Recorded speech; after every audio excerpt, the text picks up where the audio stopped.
kandi kuba umupoza ni kuba satani ku Mana. Kwera Imana nayo igira neza gute satani aguma pinga. C'est-à-dire ni guhana ivyumviro. Ivyumviro mfise nzobitanga nkuko bimeze, ntabwo bakubera ko sishobora gufata yuko utanze ivyumviro wese acagira ibibazo. Peut-être iki ni gihe cyo kwakira ibibazo. Kubera ari gihe cyo kwakira ibibazo nzobishikiriza nkuko bimeze, ntabwo banzogira kubera ko ntabwo bwo kugwanira Burundi mfise, ntabwo bwo gufasha Burundi, ubwo banzogira n'ubwo bwo kusohora ijambo litandukanya abarundi. Yego. Franike nawe wabajije ibyo kwiyegereza abanyagihugu yuko ubu nabandi ko ndabiyegereza kubera ko turi muri ndiko ndabarondera ku ijwi nkuko nabiririmbye, ariko jewe shaka mbe wa muziki mwe nazishisha mu muziki shaka ndabibe sasa, kubera ko mu muziki uburi kuravuga ariko kuvugira hanze y'ikibuga nta gitego kwinjiza. Nanga nawo bushira haje mu pyatagadi yarimo niwo tena wo gitera niwo cemera bisigura yuko uburi kuvugira kandi yari givugira hanze y'ikibuga abantu bakabona umengo iko akoma induru nikoza n'induru, ariko uri mu kibuga indani abantu baragutahura cyane. Niyo mpamvu mu kibuga tumva amajwi y'abari hanze menshi kurusha bari mu kibuga kandi bari ku kivi. Sasa bisigura yuko ubu nzoba ngiye ahantu mwe nayo byari bindimwo ndabishira habona. Je nibaza yuko kubera ko ndabironka inspiration ndayikura ku manyagihugu, je n'umuntu naho mba sinzohimuka. Kandi kubera je ni nomero zanje sinzozihindura, kubera ko nimba nyene icyubahiro atanga inomero wewe depite ubayende, kandi sinzoba wundi avuga yuko kubera mbaye depite basi na estome kiba indepite nabyaraga inzoja. Je ndi wa wundi murakoze cyane. Bon.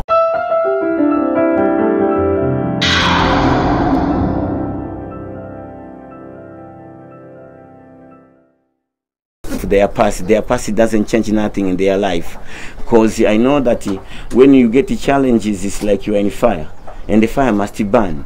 That's the work of fire. Fire must burn. So if you decide to be gold, the more you shine, and if you decide to be potato or banana, the way you burn into ashes, you become munyota, you become ashes. So from there, you need to stand. We need to stand. You need to show people that we are a generation which understand the difference of choice and hate. So having a choice of any party or any political party, it doesn't mean that I hate you. No, it's all about choice, and the choice is our nature. Even a clothes you have, you didn't find themselves in the supermarket or in the shop. They were lots of clothes, but you decided one. It means that those which you didn't decide, it doesn't mean that you hate them. Even my daddy, when my daddy was proposing my mom, doesn't mean that my daddy was hating your mom or your sisters. No, it's a nature. So when we fight for the nature, we fight just because of against nature. It means we fight against God. We fight against nature. We fight against something we can't even finish it, because choice is nature.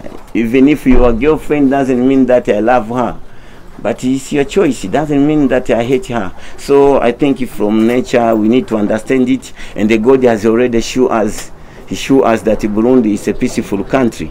So you see now there is people from Congo, refugees now, they are coming from Congo to Burundi. It means Burundi is a good place, because the refugees, they go somewhere where they get joy, where they get joy, they get happiness. So it means in Burundi there is their happiness. So it means we are in a happiness country, we are in a peaceful country. So I really ask you, is our responsibility, it's your responsibility, it's my responsibility to making this peace forever. So I really want to be the generation which understand our understanding is high. So and then after that I want to appreciate the police and the government system and the soldiers, the way they are trying to keep our peace here. So it's something big. And also there is some people from Congo, refugees from Congo who are here.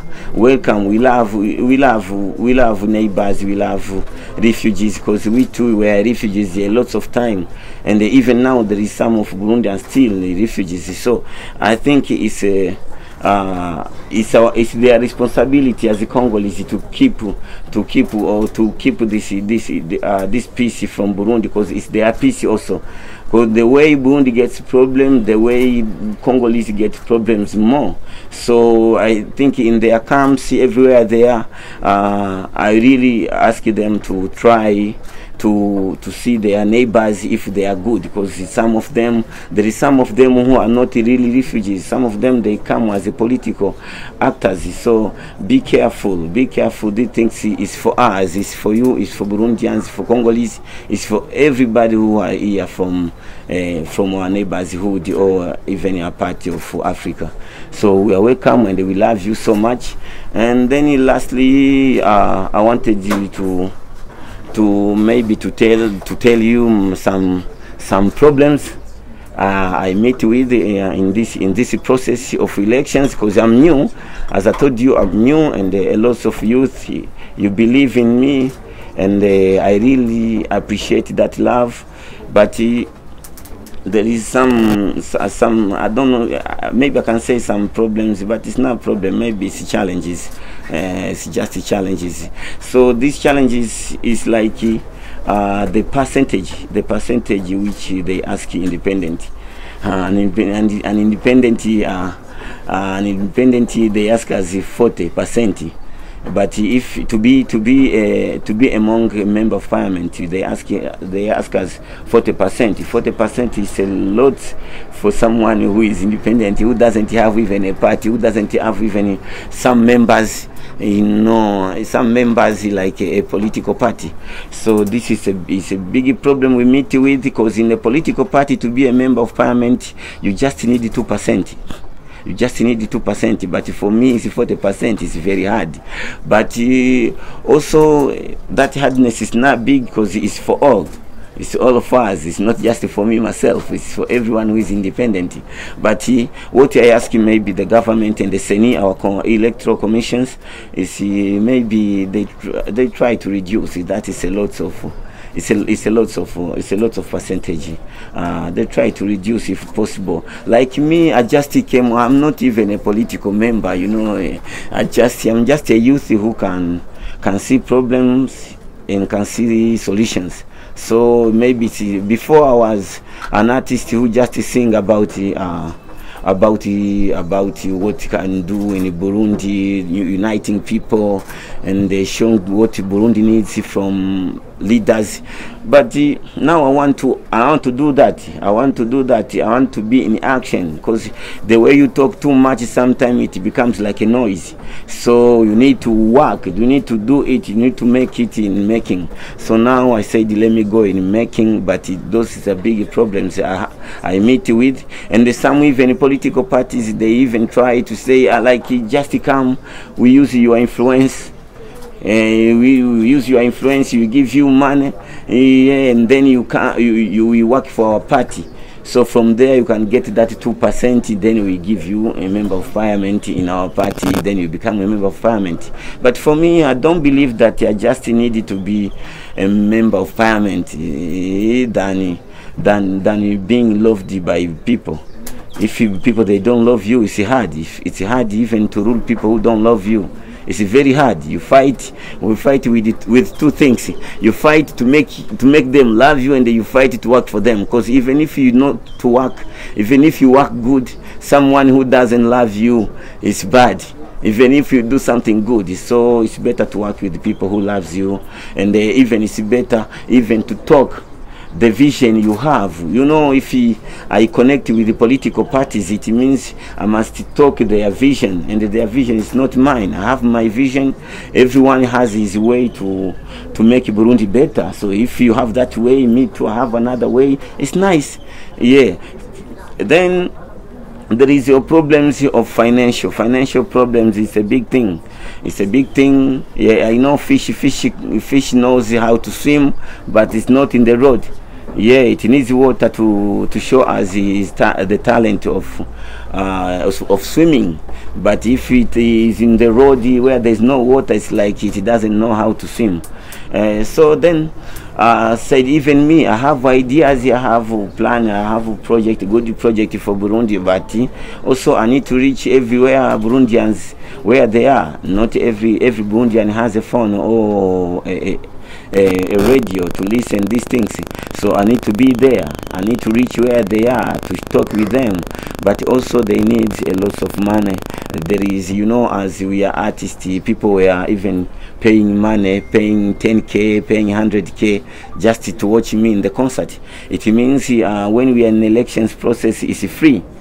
It's free, so it means there will be a lot of people. So it means when they come, when they come with lots of people, you need a lot of speakers, you need a big stage.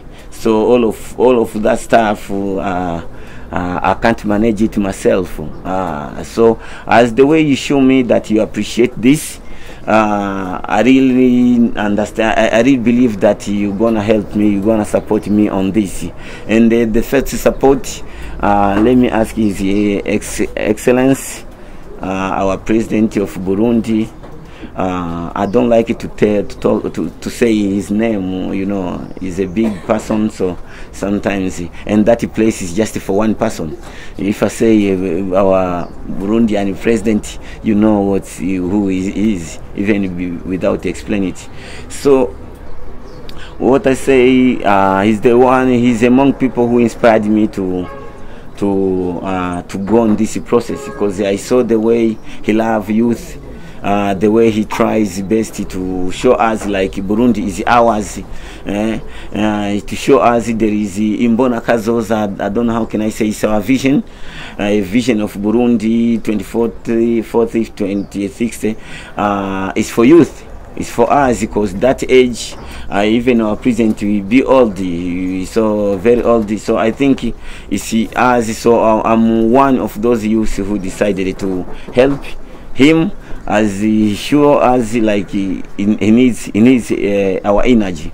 So I decide this among people who inspired me. He's among people who inspired me, and he is in first who inspired me. So I need his help on this. And even all Burundians, everywhere you are, I need your helps. And let me tell you the way you can help me, because I know that you're gonna help me, because even in social medias I see people writing, hey, how can we support you? How can we support you? So let me tell you the way you can support. First of all, Burundians we like to use telephonic transfer way. My Lumi Cash is 66 00 again 605. Let me repeat again, 66 000 605. Names are Nzeimana Thomas, it's my name. And my Eco Cash is it's a name. You know, I was going in French, you know, we are used in French, so yeah. And then it's 79 82 99 95. Let me use by spelling, 7 9 8 2 9 9 9 5. Names are Nzeimana Thomas. My name is Nzeimana Thomas. Then there is Kopeke. Kopeke we use my Kopeke is in Buiza. My Kopeke is in Buiza. They told me everywhere if I want to give this, I use Kopeke Buiza. Kopeke Buiza, they start with 083. Then there is tire. How they say tire? Slash. Yes, yeah. Thank you. Yeah, slash. Dash. It's a dash. Dash. Slash. No, it's Dash. dash. Yeah. Thanks. Dash. Ikibazo no kwihenda mu Kirundi. Izi ndimi twariye mineruvare kenshi nzitworohera. So thanks a lot. So it's okay. It's Kopeke Buiza 083 dash 06426 Nzeyimana Thomas. Let me repeat in again. 083-064-286. Names are Nzeyimana Thomas. This is Kopeke Bwiza. Okay. Then there is Bankobu, which has even Inoti. Bankobu Burundi is Burundi in Burundi money. Is Burundi currency. Yeah, it's Burundi currency. Burundian currency. Bankobu is 14129320101-96. Let me repeat again. Bankobu Burundian currency 14129320101-96. Names Nzeyimana Thomas. And then there is in dollars. In dollars, it's in Bankobu, the same Bankobu in dollars. Dollars is 141293201-15. Let me repeat again. In dollars, dollars is 141293201-15. Then there is a last euro. In euro is the same bank Bankobu, but euro currency is 141293202-85. This is a way you can use it to transfer, maybe to support this. And thanks a lot. I think this is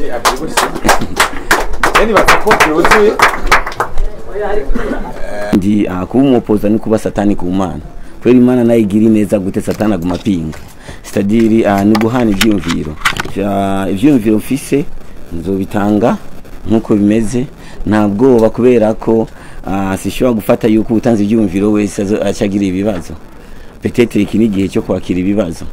Kubera ari gihe cyo kwakira ibibazo nzobishikiriza nkuko bimeze, ntabwo banzogira kubera ko ntabwo bwo kugwanyira Burundi mfise, ntabwo bwo gufasha Burundi. Ubwo banzogira n'ubwo bwo kusohora ijambo litandukanya abarundi. Yego. Franike nawe wabajije ibyo kwiyegereza abanyagihugu yuko ubuno ndiko ndabiyegereza kubera ko turi muri ndiko ndabarondera ku ijwi nkuko nabiririmbye, ariko jewe shaka mbe wa muziki mwe nashisha mu muziki shaka ndabibe sasa, kubera ko mu muziki uburi kuravuga ariko ukuvugira hanze y'ikibuga nta gitego kwinjiza. Nangega nawo bushira haje mu pyatagadi yarimo niwo cyana wo gitera niwo cyemera, bisigura yuko uburi kuvugira kandi yari givugira hanze y'ikibuga abantu bakabona umengo ko akoma induru nikoza n'induru, ariko uri mu kibuga indani abantu baragutahura cyane. Niyo mpamvu mu kibuga tumva amajwi y'abari hanze menshi kurusha bari mu kibuga kandi bari ku kivi. Sasa bisigura yuko ubu nzoba ngiye ahantu mwe nayo byari bindimwo ndabishira habona. Je nibaza yuko kubera ko ndabironka inspiration ndayikura ku manyagihugu, je n'umuntu naho mba sinzohimuka. Kandi kubera je ni nomero zanje sinzozihindura, kubera ko nimba nyene icyubahiro atanga inomero wewe depite ubayende, kandi sinzoba wundi avuga yuko kubera mbaye depite basi na stome kibaye depite nabyaraga inzoja. Je ndi wa wundi murakoze cyane. Yeah. Bon.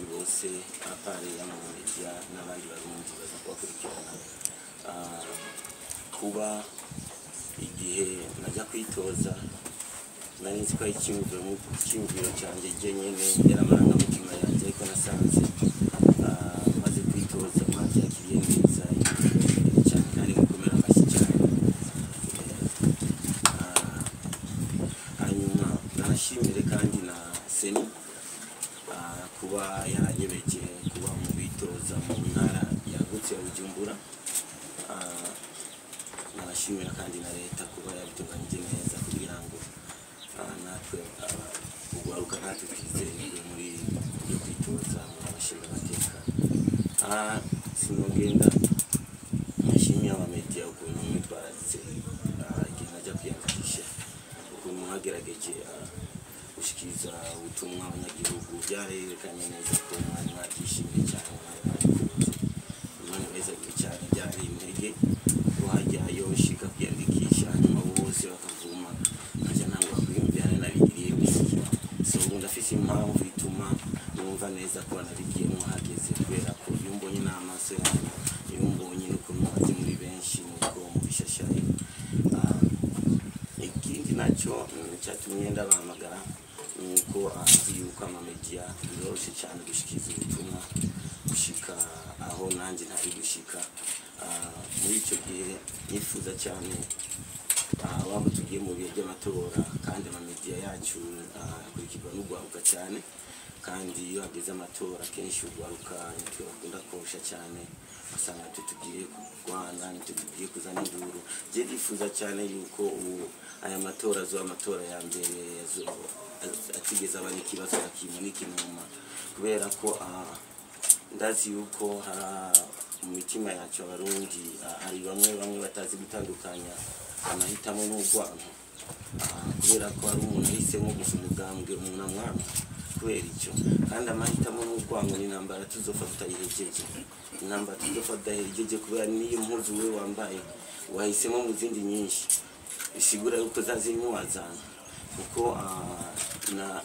n'umubyeyi wanje papa igihe yarondera mama suko abandi bigemeye abana none yarahisemo intambara y'amahitamo n'intambara tuzofata tutayihejeje muri icyo gihe gitahura mu mahitamo kandi na mukombozi ndazi yuko urondeye inzira nyinshi zotuma utantora zirahari muzibura kandi urondeye inzira nyinshi impamvu nyinshi zotuma untora zirahari hasa muri icyo gihe untora utantora si ikibazo ni kumwohotera wewe nta kibazo kubera ko ije icyo nizera mu buzima bwanjye nizera ko ibintu bibiri yuko umuntu ntafise icyo ndamwongereza ko nyagira icyo ndamugabaniriza ko ufise ifu udafise imboga ntafise za mboga ubuze sinje nsesa yafu yawe nkunda kure uko nyene usigara uhangayika n'ikintu kimwe sinave no mibazo biba bibiri muri icyo gihe nari nifuje cyane ko nkangurira na leta hamwe na seni kubera ko nkatwe tuza muri ibi bintu tuza baduteye ubwoba batubwira uti we peti hajya nta kizokurayo kubera ko seni nuko ariko jewe kubera ko natomboye nkitwa izina Toma ngira ngo niyo mpamvu nyuma icyo niboneye muri icyo gihe sinabishisha seni cyo ntarabona zoba memukiye n'Imana kubera ko kujije ikintu utarabona kubera ko bakubwiye ariko ubu kubera ko ndimo petete nzovuga mu byo nabonye ariko gushika ubu ndashima cyane kandi ndanashimiye na Perezida wa Seni kuba iyo namwandikiye ndamubaza ikintu kuko ndi mu underground muri mustare muziki ariko muri ibintu mu underground muri icyo gihe iyo mbajije ikibazo aranyishura mu kanya Imana imweza agire cyane hanyuma nogenda nashimiye abarundi mwese bumva mukagera ndashima cyane abazoba bari mu ntara ya Bujumbura Bubanza Cibitoki na Bujumbura Rirani n'abari kure kuba benshi barampamagara none nini wacu muri igiti zo gutora ko byarekanye yuko ari barishashaye hanyuma kubaga mu tutwara umwanya munini ikigira gikurikirana n'ishaka nyebuye abanyamigambwe cyane kubera ko barafise influence kandi influence bikosheje neza irazana ivyamwa byiza mu gihugu ariko kandi bikosheje nabi ironona ibintu mu gihugu muri icyo gihe tugira influence itwara abantu mu nzira nziza kubera influence ni nko kuba ukwega abantu mu nzira yawe kandi bakaza bakoroheye ariko muri icyo gihe gerageza inzira nziza kugira ngo Uburundi twifuza buzobandanye buriho kuko iyo hageze amatora kenshi ibibazo birakunda kuza bijye niyumvira ko hoba ari kubera ko histoire tubwira ko twavuye mu bikoko kubera ibikoko kenshi iyo hageze gufungura biragwana cyane ubuti ariko sinibaza ko twavuye mu bikoko kuko Bibiliya tubwira neza ko tuyishuye Imana kandi Imana si igikoko uko biri kose turabana b'abantu kandi turabana b'Imana abana b'Imana hari ibibaranga ingwano n'izirimo kuko nta kibazo na kimwe kidafise inyishu nziza bisanze hajya abantu agera igihe bakagwana kubera ikibazo kanaka nuko baba bafashe ingingo bihubutse cyane ntibarindiriye cyangwa batwamaye munsi kubera ko twe turabagabo twese nabona ari abagabo ari abahungu ari igihe umubukuriye ngaho urakubita ikofi ariko umubukuriye ku magara na kofi kubita hari indi nzira ukoresha nziza kandi ukawica muri icyo gihe hari inzira nziza ibihari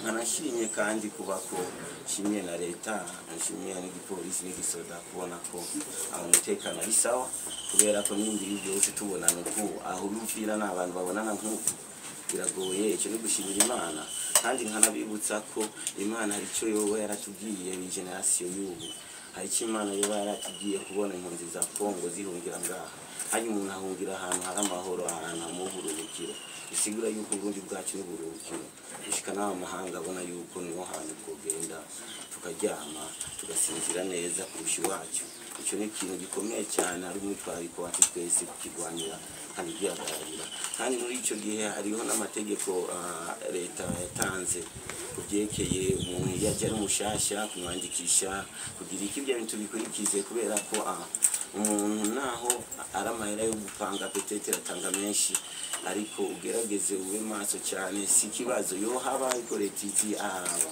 kandi nibamufunga nibamukubita kuko abarundi turakunda abashitsi cyane muri icyo gihe tugerageze tubikurikize kubera ko kandi ikindi nacyo ndanatumiye n'abakongomani bari ngaha abanyamahanga bari ngaha kubera ko umutekano w'Uburundi n'umutekano wabo muri icyo gihe nabo nyene urabaraba aho bari no makambi bahari aho bahuriye aho bahura bagerageza umwe wese acungera ubundi kubera ko ibibazo bizotera Uburundi iwabo kuri bo bizobakomerana cyane kuba turazi n'inzira two kwinyegezamo cyane two kwiga ko babona abashitsi bisigura yuko bakwiye kuba maso cyane hanyuma nyene ikigiri cya nyuma nagira nababwira ibyekeye peut-être navuga ko ingaruka nziza nahuye nabyo muri ibi bintu kubera ko nasanze maze kwiyandikisha nabonye urwaruka benshi byarabahimbaye cyane n'abatarugwaruka abantu bakuze byarabahimbaye cyane nuko icyo natahuye benshi bavuze ati sasa twarabitinya uyu muntu agiye reka turabe kwarazo tubwira ingaruka ziriyo nziza nambi kugira ngo natwe bizotworoherede 2030 ndazi kugwaruka bazoza ari benshi kandi n'umunezero wanjye muri icyo gihe benshi nameze nka kaka arakabe bakarabo iyo intambara iheze arakabe bakunda arutu bakunda kurekura kugira ngo barabe ko ari amabombe kanyaga gasaduza cyangwa gute bani tuhache ahantu so ndazi kugwaruka benshi bafashe bavuga uti nuko tuzi mu mateka umuntu agiye ku bintu bya politiki abagiye mu bintu by'ibibazo ariko sinibaza ko ari ibibazo kubera bijya ibibazo si politiki ikibazo n'umuntu kubera ko politiki ni nk'intambi uyikoresheje gucumita umuntu iracumita ariko uyikoresheje gutonera igitoki gatonora sasa ikibazo si intambi ikibazo ni wewe so je nibaza yuko ifoko tuba responsable y'ibibazo byacu tuvuge politiki cyangwa tuvuge umurundi w'inevyo muri icyo gihe mu ngaruka mu nkuru umuntu ahura nazo icyambere na mbere kwanza n'abarundi nyene bagenzanje nyene abanyagihugu bagenzanje kuko nabo nyene iyo bambonye benshi bambiti none duhe none nuzi ko tuzogutora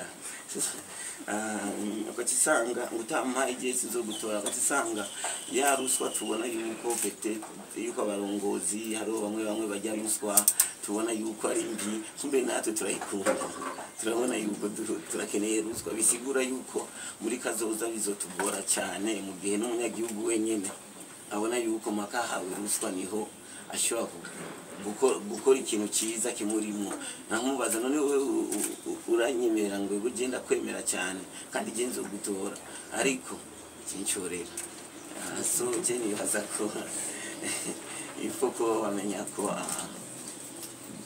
ibintu icyo babuze si micoro kandi nta muntu azogwamera aruta yiwe uko biri kose zo kuba make urondera inzira zo gukura mu kurindira duke basigaje kuko nta n'igice cy'umi kwijana zo guharika yiwe. So muri icyo gihe tugerageze nibatume kubera cyaje kumbwira ikintu kimwe njya nsanga ko niyo mpamvu ari gihe usanga abadepite kenshi nari yumviye navuga none kubera abadepite tumaze kubatora batagaruka kandi bakaca bagenda hiyo abandi nomero zabo ntibaziduha kubera none ko nyine icyubahiro mukuru w'igihugu nyatanga inomero y'abadepite none ikibazo kiri hehe. Sasa ari gihe usanga naje kubona ari gihe usanga ari bimwe yegereye abanyagihugu wo kumviriza imigambi yabazaniye barayishaza kubaha naho gace usanga umushinga amateka muri miliyoni 3 izo miliyoni 3 avuze ko buri gihe ngira nje kubana n'abantu ifoko ntegura umuriyoni ndabaha none ku kwezi bazobaho gute murazi benshi n'abapangaye inazi ukuntu ziba ziguma zizimba. Muri icyo gihe nibaza ko turakwiye kwanza icyo n'ikibazo cya mbere hari gihe mvugana n'abanzoja kubabwira imigambi kwe cyangwa nzotangura ndabamahera abariyo ntangure kuvuga. So muri icyo gihe ndabasabye kweri baraga ahubwo je mbashaka mbonane nabo cyane kugira ngo ije ya inspiration bya byumviro bama nk'umuririmbyi bandanye babimba. Ikigira kabiri nacyo nk'intamba nyine amategeko hariho igitigiri cy'abashobora kwica bitoza igitigiri bafatirako ibice 40% intamba niniya cyane kuri jewe nkanje kubera ko uri umudependant ugasanga nta mashami ufise ahantu hariyo ruguru ntaki kandi we ntuzi cyane nk'umugambwe wariteguye kuva kera andiko tusanga umugambwe usabwa ibice 2% ariko umugambwe usabwa ibice 2 kugira ngo nabo umushinga amateka ariko jewe nkasabwa ibice 40 bisiguranya abadepite b'abanyamigambwe 20 muri jewe umwe kandi ndi umwana muri ibi bintu. Nibaza ko ni itegeko kubera ko ari rya bose ni byiza ariko zogerageze bishobotse n'icyubahiro mukuru w'igihugu Imana igweza agire cyane kandi mu bantu ba-inspire cyane kugira ngo nje mu bintu byo kwitoza kugira narabona neza ko yegereza urwaruka ndabona neza ko ari kibanza ari nimero ukeneye ko umuntu aza kwikina. Muri icyo gihe naje kubera icyo vuga ko n'icyubahiro negezwa kujayo kugira ngo nkore hamwe nyine n'abarundi n'icyubahiro bavuga uti bagabo uyu musore wacu kube twaratevye kumumenya. Muri icyo gihe nimba bishoboka ko icyo kintu kigabanye kubera nkanje icyo kwitoza nk'ugwaruka mu bindi bihugu baragena n'ibintu byo kujya mu matora uje kwiyamamaza nta n'ibyo tuba tuzi kubera twebwe concert tuba tuzi ko ari afishe. Sasa ibi kwiyamamaza ari ukuntu biba bitatworohera n'uburyo n'iki.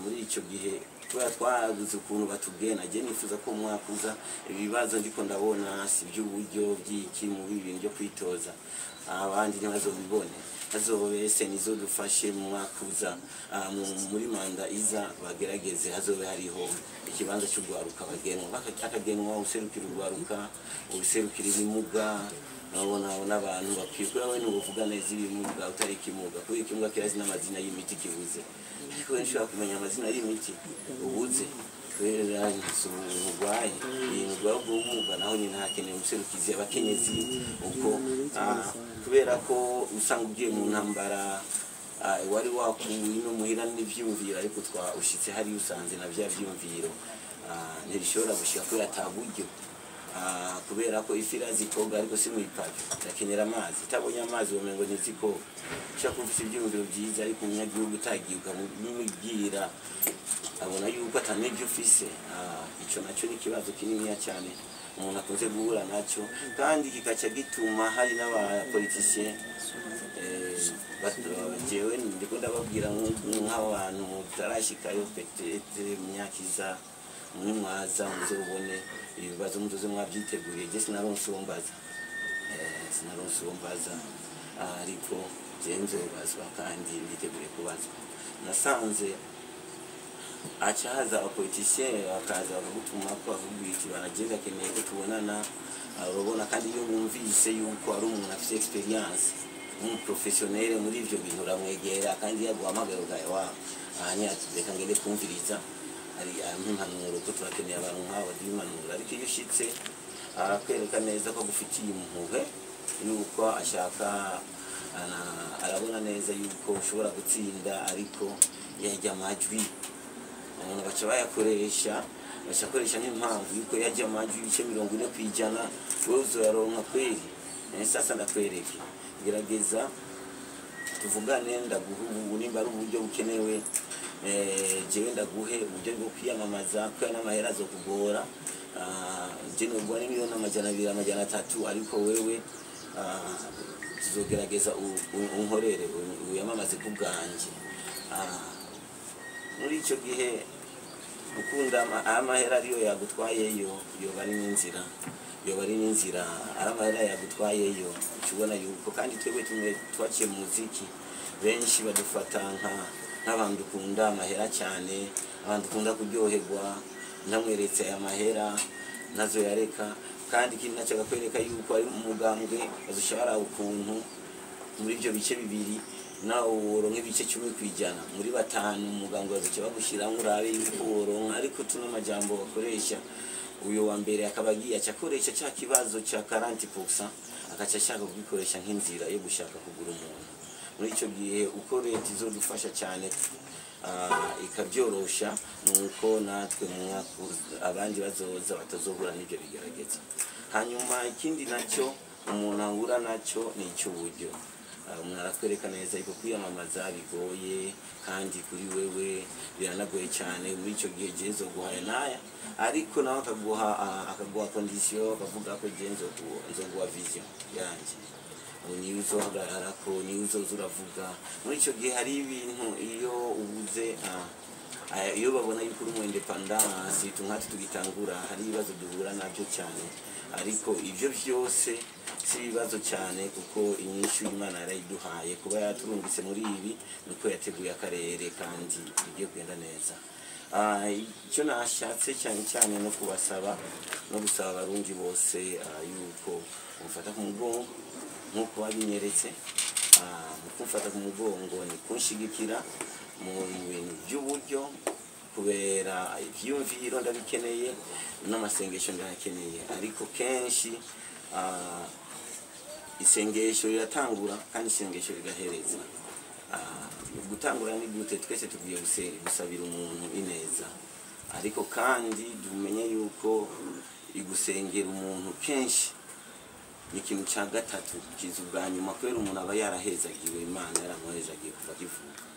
Ariko iyo wewe ubona yuko akeneye ibiryo, umuntu ashonje akeneye ibiryo, udafise ibyo biryo umuha uwo musengera, kubera ko abyananiranye mu zindi nzira, ariko ufise ubushobozi bwo kumuha ibiryo bimuhe, hanyuma isengesho urikomerezeko.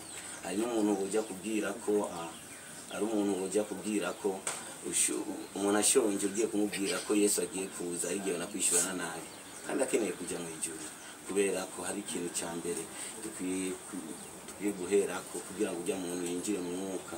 Muri icyo gihe je nasaba cyane yuko mufashe kubyerekeye uburyo, birakeneye amabafe, birakeneye imodoka yo kuzunguruka hose, birakeneye ibintu by'amabaje, birakeneye imipira yo kwambara. Kubera ko navuganye na perezida wa Seni, arambwira yuko nemerewe guterereza, ko n'abanyamigambwe baratereza. Cyo bumva yuko nimba bakuru bacu baterereza, je n'ibyo nterisoni kubasaba, mugihe n'abakuru basaba, je mbaye ndi ho ibyo mutazi kuri jewe na konsere zanje konsa mu muziki maze ayo dukorera ya murazi no cy'umuziki waduhaye, no twawukoreye cyane umuziki. Ya muziki warampaye, sinari kuba ndiko ndasaba nkuko bikwiye, ariko ukubona baryoheye, ndazi yuko harageze ko munyishura kwe, kandi si kunyishura tu, ahubwo murako murishura, kubera ko maze kuba umushinga amateka nzoba umuntu azoba ari gihe, ari kujambo azoba ari mwebwe, bisigura yuko ni mwebwe nyene muzamwe ko muritangira.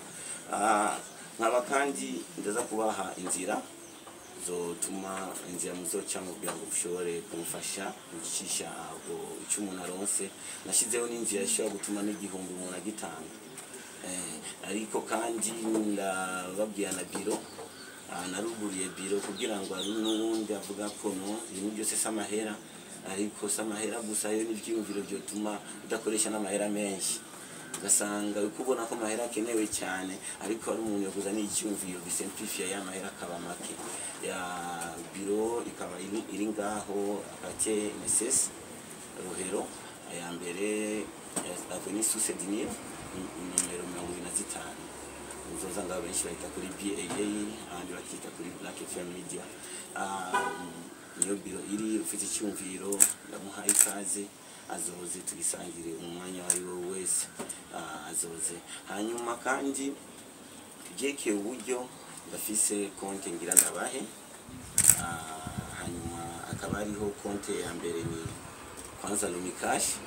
iyo yoroshe konte ya mbere ya Lumikash ni 66 36 ubusa ni gatatu hanyuma 65 mu Gifaransa 66 000 605 iyo ni Lumikash Eco Cash nayo ikaba ari 99 82 99 95 subiremo mu Gifaransa ni 79 82 99 95 nyuma akaba hariho konte ikaba ariyo Kopeke muri Kopeke akaba ari Kopeke mu Bwiza nabambwiye yuko ukivuga na Kopeke mu Bwiza kugira ngo byorohe nuko konte ya Kopeke Bwiza itangura n'ubusa 83 hanyuma akaba ariyo akarongo hagati hanyuma ubusa 6 4 2 8 6 subiremo Kopeke Bwiza ubusa 8 3 akarongo ubusa 6 4 2 8 6 mu Gifaransa Kopeke Bwiza